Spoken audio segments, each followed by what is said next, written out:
Hello, beautiful people. Welcome back to Ish Matters. I'm so sorry there's no catchy hook this time. I'm not going to lure you in with anything, um, except that this episode is going to be about autoimmune disorders. So if you're interested in this topic, stay tuned and you can skip ahead my rambling. But I do need to ramble on just a tad bit. So, as you may know, this all started as a Spotify podcast during the pandemic when I had no one to talk to about my ideas and thoughts and my burning passion for certain topics.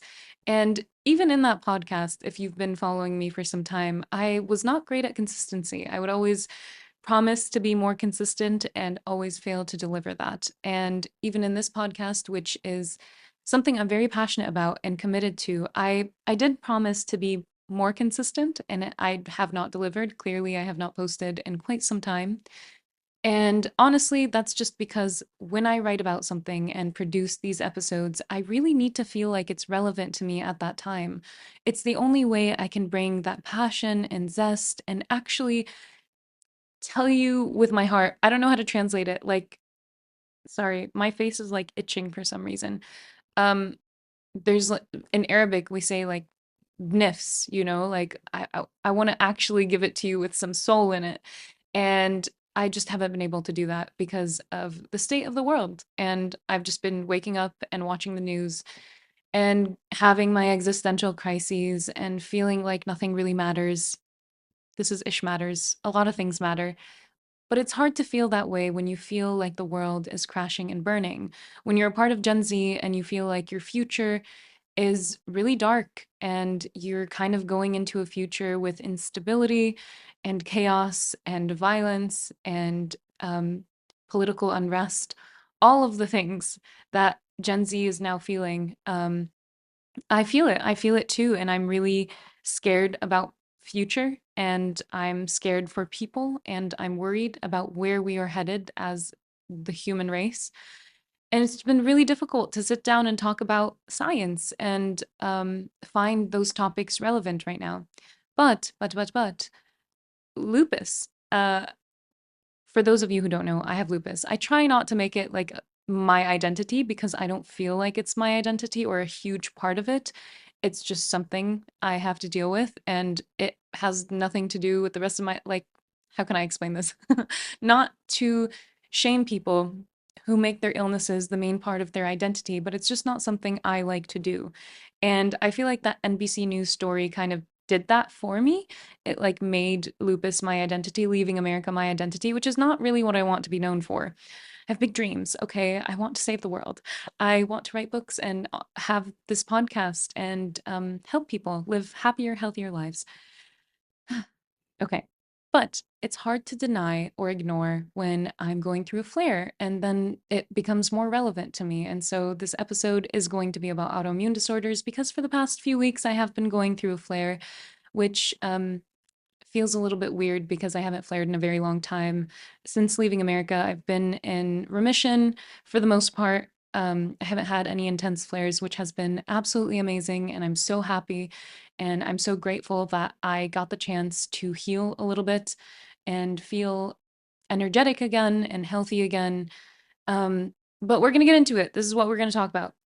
I think I'm done rambling about this. Wait, one more thing before I start. Yes, my hair is red, and this curl, it was accidental. I don't know where it came from. And it reminds me of that bad guy from the Hunger Games. I hope you know who I'm talking about. I don't know if he had a curl on his head or if it was his mustache or beard, but it's giving him vibes. Lupus, rheumatoid arthritis, celiac, type 1 diabetes, psoriasis, Hashimoto's thyroiditis, and even eczema. They all sound like really different diseases, but they all have one thing in common. They're actually autoimmune disorders. And we're finding that more and more people, younger and younger, are being diagnosed with autoimmune disorders or suffer symptoms of autoimmunity without a actual diagnosed disorder.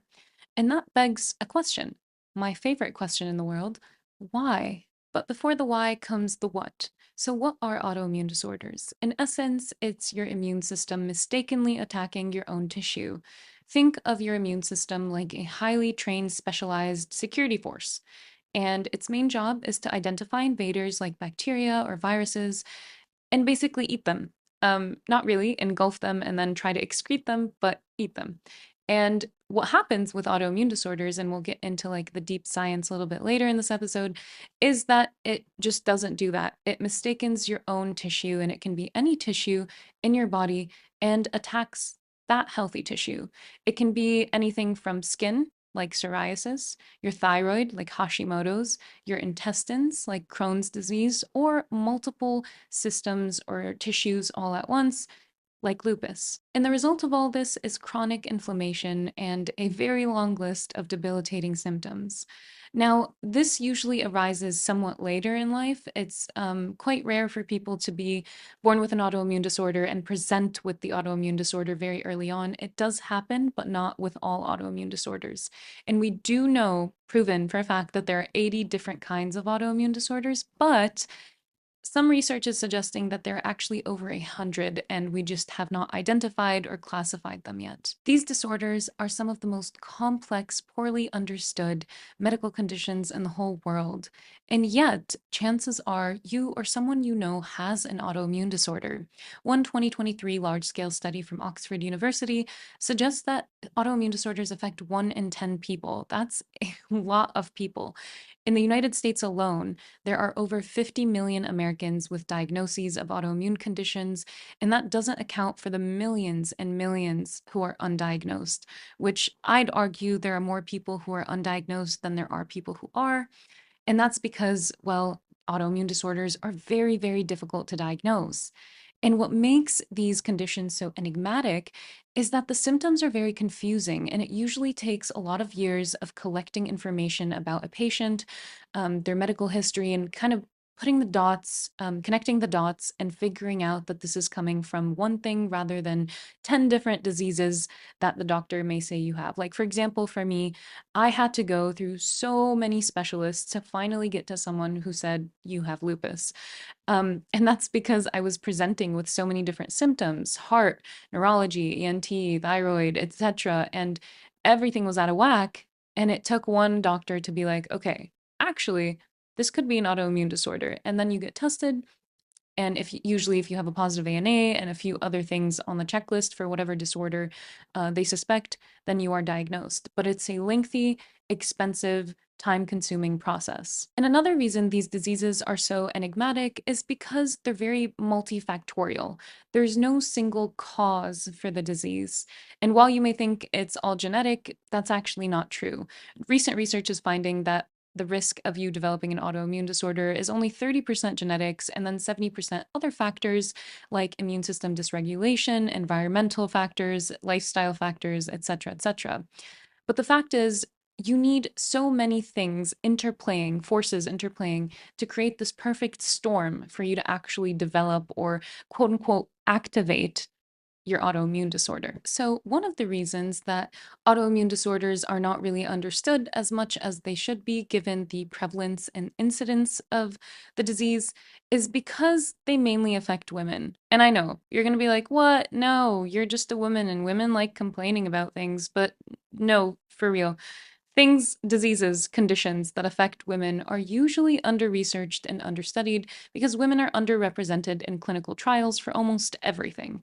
And so, yeah, you might be wondering why. Like for a medication, for example, if you're testing a medication, the pharmaceutical company is more likely to test on men than women. And that's because they find that women are too complicated and too costly to test on because we have more hormones and things happening that you have to like adjust the study to and too many factors to consider, whereas men are a little bit biologically simpler, if you will. Um, I'm not taking a dig on men. I am taking a dig on men. Okay. So it's just easier to exclude women from things. But then we find ourselves in this situation where it's a lose, lose, lose. Okay, back to autoimmune disorders. So, your immune system's ability to actually distinguish between self and non-self isn't something that you're 100% born with. It's something that you actually have to develop over time and throughout early development. So, your white blood cells, which are your immune cells, they actually go through like this training program, specifically your T and B cells. This training program involves your body presenting self-antigens, which are basically your body's own proteins from the healthy tissue, and the B cells and T cells that react strongly to them or like launch an attack on them are either eliminated or suppressed. And this is the training program. It's to basically take out any immune cells that are prone to launching attacks on your own body's healthy tissue. But it's not foolproof. It may be incredibly sophisticated and probably one of the most interesting functions in our body, but it's not foolproof. Foolproof. Okay, let me drink water. Okay, in the minute it took me to drink water, Luna joined us because she's very interested in what I have to say, and as you should be too. So people with autoimmune disorders, their immune tolerance actually breaks down. It misidentifies your own tissue as invaders or foreign antigens, and it attacks. It launches this inflammatory response that is sustained and damaging. And this is where the symptoms come about. But why? Well, for the longest time, we thought autoimmune disorders were purely genetic. You just inherited an autoimmune disorder from your parents or grandparents, and that was just that. You are doomed to it. But actually, as we said earlier, we're finding that more and more of the risk of developing an autoimmune disorder is actually environmental. 70% environmental, actually. And it makes more sense because when we look at the past 20 years, the rates of autoimmune disorders have more than doubled. And right now, over the past 5 years, I'd argue they're increasing like this exponentially high rate. They are just tripling. And you have to wonder, well, if it was purely genetic, that doesn't make any sense. It doesn't make sense for the prevalence of a disease to double or triple over a very short period of time. But we are finding that early infections, exposure to toxins, exposure to certain chemicals and pesticides and herbicides and all of the things that we are exposed to more and more now are actually playing a bigger role. And stress. And being a woman, because being a woman is even well, I wouldn't know. I don't know if it's more stressful being a woman now than back in the day, but maybe different stressors, different for sure. That's a whole other episode. We should do that. We should write an episode. We should together produce an episode about whether it was worse off for women back then or now. That would be really interesting. I could think of like 80 different things off the top of my head to compare. Besides the point. Sorry, intermission. I had to go ice my face because my face is lupusing. This is the butterfly rash. It's a characteristic of lupus. It could be a lot worse than it is right now, but it is what it is. We're going to continue with this episode. So this brings us to the triad of disease. If it's not purely genetic, then what do we look for when we're trying to see what causes an autoimmune disorder? And this triad is kind of like a triangle, obviously. And at the top is genetic predisposition, and then we have environmental risks and past exposures like viruses, bacteria, etc. And then we have leaky gut.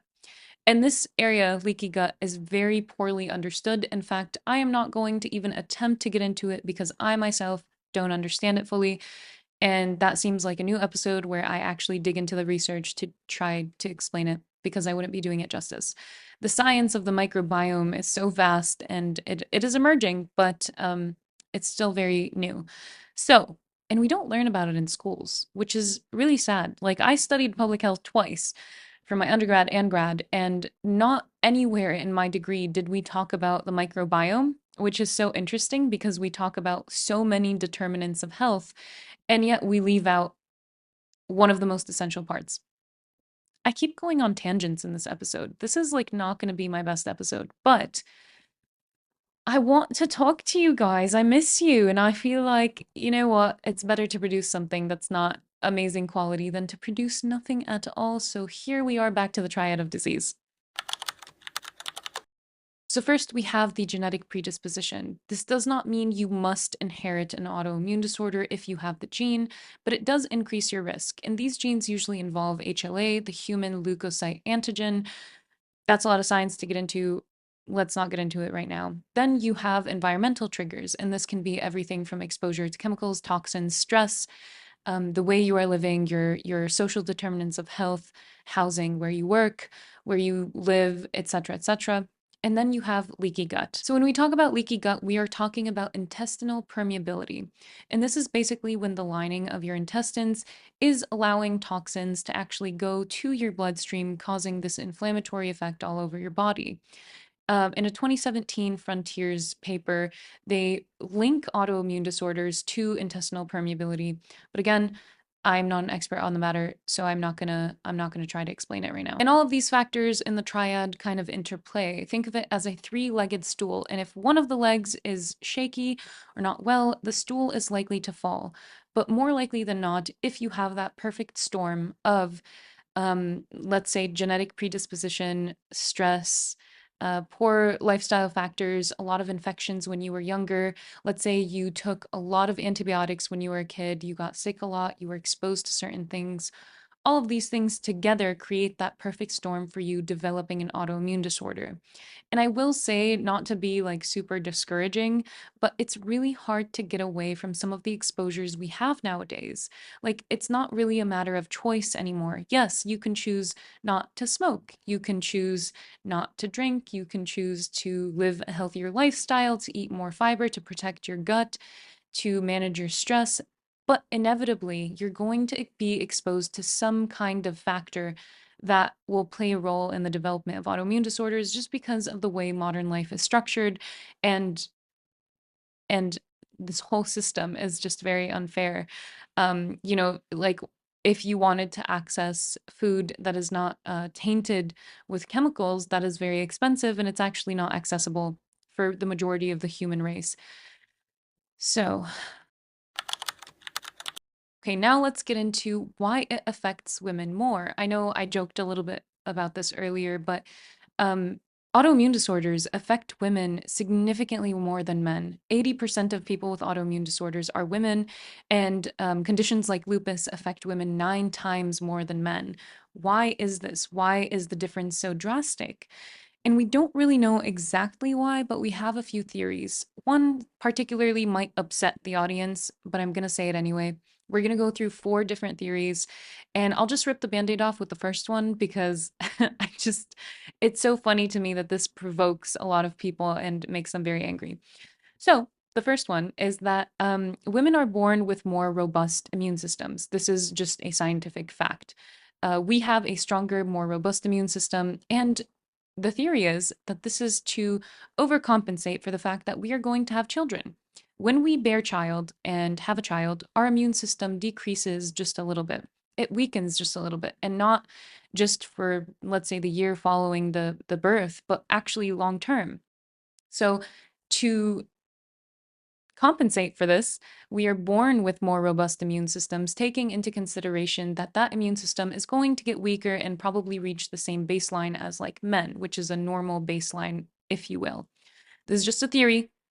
Don't shoot the messenger. And so now that less and less women are choosing to have children, they are experiencing a whole myriad of conditions, whether it be autoimmunity or not, whether it be something else, because we are experiencing some consequences. And I'm not just talking about the consequences of birth control, that is a whole 10 different episodes. But because we are not bearing children, our bodies are doing some weird things. And I know what the backlash might be is that we are not just made to have children, we're not just biological baby machines, we're made for more than that. And yes, absolutely. We provide so much more than childbearing as women. We are so powerful, and so intelligent, and so like, women are great, you know? But but we are biologically made to have children. Like, that is what we are made to do as the organism, the vesicle. That is why we have a menstrual cycle and the hormones that we do and the whole reproductive system and the whole shebang. And that's why we suffer most of our life with these weird symptoms, because our body is yelling, bear child, bear child. And that's not something you can really ignore or deny. Now that that's out of the way, let's get to the rest of the theories. So the second theory is sex hormones, specifically estrogen. So remember how we talked about antigens, the self and the non-self? Well, to fight the antigen, we need an antibody. and that really comes from our B cells. So, estrogen actually increases or enhances the activity of B cells, which can be useful in fighting off invaders. But with a lot of activity, we could actually end up just attacking our own antigens with those antibodies. So, yeah. Obviously, I'm not delving deep into each of these theories because that's a lot of science and a lot more time, and I've already used up a lot of your time. So sorry. Third theory, the X chromosome. As you may know, we are double X's and men are XY. Now, X chromosomes actually have a lot to do with immune function. They have a ton of genes that are responsible for immune regulation, very sophisticated science behind it.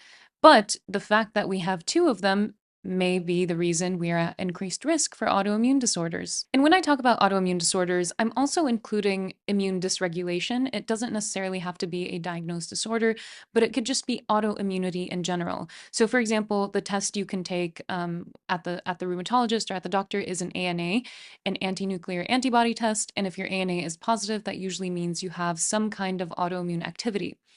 But it's not necessary that you check all the boxes for one autoimmune disorder because that involves a whole checklist of items.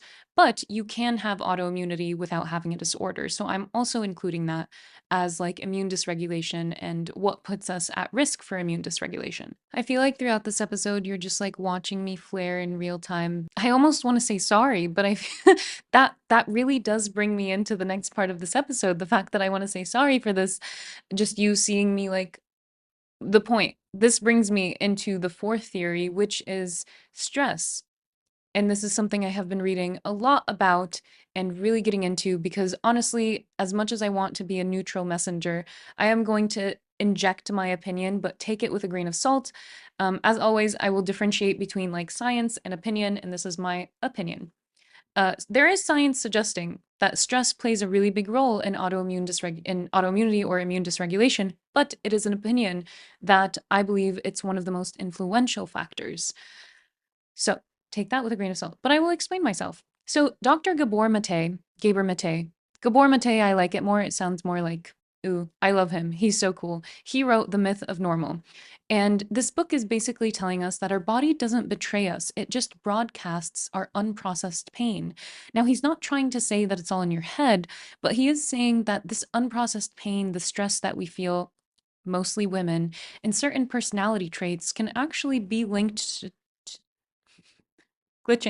linked to certain conditions like certain cancers, neurodegenerative, degenerative, neurodegenerative, neurodegenerative diseases, um, and autoimmune disorders. What Matei is saying is that our immune system is the world's most dedicated stenographer. When we ignore our anger, when we ignore the voice of the soul, the body screams. Every time we suppress our anger, every time we swallow our pride, or every time we allow a boundary to be crossed, we see a rise in risk for autoimmune disorders and other types of illnesses. You see, the body will manifest your anger if you don't allow it to be expressed. There was this one quote, I forgot exactly what it is, but the emotions we don't express become antigens no, the emotions we suppress become the antigens we express. There we go. It's very powerful. It's very, very powerful. And this is coming directly from Matei's work, which, if you're interested in this topic, I 100% recommend that book. It is definitely on my top 10 reading list that I don't have, but I should have. I should give you guys a reading list. And Matei finds a lot of patterns in his clinical files. So he looks at a lot of data and he's trying to find links. For example, there's something he calls the good girl syndrome.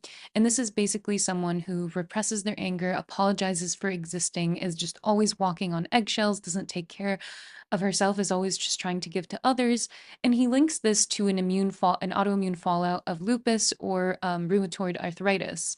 And then you have the conflict phobia, someone who is kind of always mending things and keeping peace at all costs, bottling up all their emotions, keeping things suppressed. This person's emotional fallout would be IBD and psoriasis and a lot of gut disorders. And then the last one he recognizes is the hyper responsibility, which is someone who is caretaker for everybody, never wants to ask for help, just takes on more and more and more tasks. And this is linked to multiple sclerosis and other connective tissue diseases. He has other things like he links certain personality traits to dementia and Alzheimer's. And I think one of those personality traits was literally just being too nice, never saying no, things like that. Like we don't really feel it, but as women, we are more prone to fall into those categories. We are more prone to just do more and more and more, not ask for help, bottle up our emotions, suppress everything, be the good girl, be the caretaker, be the mender. And so it is really no surprise that with all of these theories, even if all of them were true and you put them all together, it's no wonder that women suffer so much more from autoimmune disorders than men. So it was a lot to swallow. That book was really hard to listen to and to process because it's crazy how much I saw myself in his words and in the clinical files he presents of his patients in the personality traits. And it's crazy to think that actually this isn't really a personal choice. Like, yeah, some of my characteristics are personal choices, but to an extent, you are raised and you are, I don't want to use the word indoctrinated. Hmm. Indoctrinated to behave in a certain way um, when you fall into the category of being a woman. So, yeah. Okay, now that we've talked about the reasons as to why we might develop an autoimmune disorder or be at risk for an autoimmune disorder, let's talk about what makes us flare. If you or your loved one suffers from an autoimmune disorder, you should probably know the main triggers. First is UV and sunlight. Certain autoimmune disorders like lupus, we have photosensitivity, and so exposure to excessive heat, sunlight, or UV can make us flare. The second is childhood poverty. Yes, you heard me right. For a myriad of reasons, poverty can actually increase your risk of autoimmunity.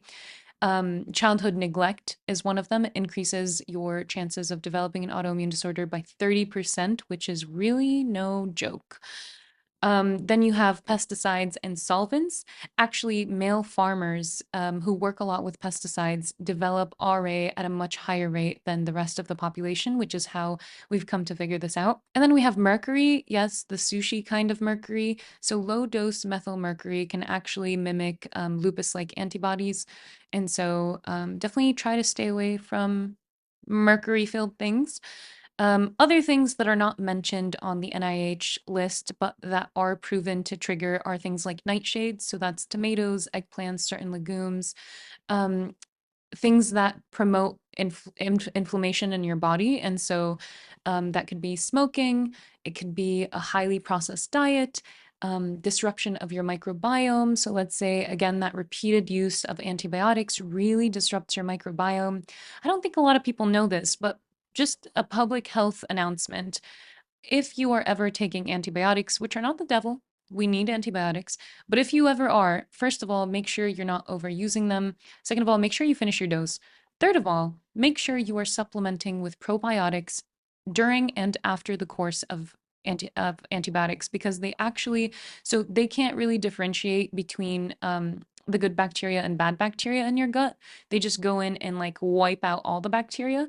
And so after that, you're left with like gut dysbiosis, especially if this is a repeated thing. So make sure your diet is high in probiotics for many other reasons as well.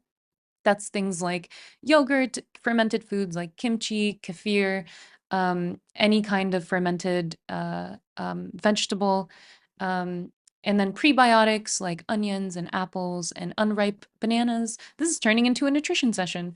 Um, Throwback to when I was a nutrition coach. I actually did that for a while. I don't know if you guys remember who know me, the people who know me. But yeah, I have a background in nutrition. So if anybody ever has questions about nutrition, I'm more than happy to give you free nutritionist advice because why not?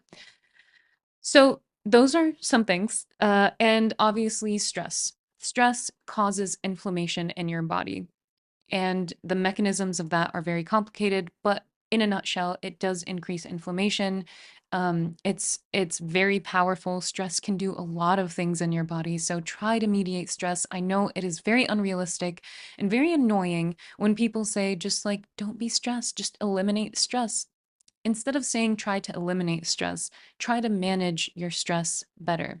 That can be through exercise, it can be through mood boosting foods like dark chocolate and fatty acids, fatty salmon, avocado, coconut oil, um, things with tryptophan like cherries and turkey breast, and not the deli turkey, actual turkey, almonds.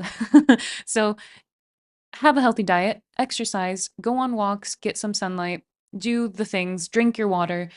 Obviously, just try to have a generally healthy lifestyle because we already have enough exposures as is, right? I read in one of the articles preparing for this that genetics loads the gun, but these silent collaborators pull the trigger. So these environmental triggers actually are the ones that kind of activate the autoimmune disorder. I don't know if you're also seeing this as like a visual, but it's like the fire to the gasoline, right? So don't feel like you're doomed if a person in your family has an autoimmune disorder. Definitely, I don't want to fearmonger. I don't want you to think that you're doomed. I don't want you to become like an orthorexia person where you're just like obsessed with being healthy. Try to address many different parts of your. I forgot to mention sleep. Sleep is huge. Go to sleep. After you watch this episode, go to sleep. Autoimmunity is not a moral failing. It's not a cosmic punishment. It's not something you are doomed to. Yes, the body keeps the score, but with hope, with knowledge, with community, and with strength, we can rewrite that playbook. So if you know someone who has an autoimmune disorder, share this with them. It might be helpful if you just want to learn more about it. I hope this was useful to you. I again want to come to apologize about the flaring, but I'm not feeling my best. I hope this was still an informative and insightful episode, and I hope I did not waste your time. If you liked it, like it. If you have any questions or comments, please comment. I will get to them, I promise. Actually, I just hired my little sister to be my social media manager. So now you can find shorts of these episodes here on YouTube, on Instagram at ishmatters, and on TikTok, on my normal TikTok. It's called No Things, but I haven't gotten around to changing the name. Excuse me. Um, Autoimmune disorders are really hard to live with, as are a lot of other chronic conditions. And it takes a lot of courage to keep showing up, and it takes a lot of strength. Um, and it would be really helpful if the people we loved knew more and supported us because it's a battle every day. Um, and with that, I hope you all stay happy and healthy. I hope you guys are having a wonderful start to your summer, and I will see you next time here on this channel.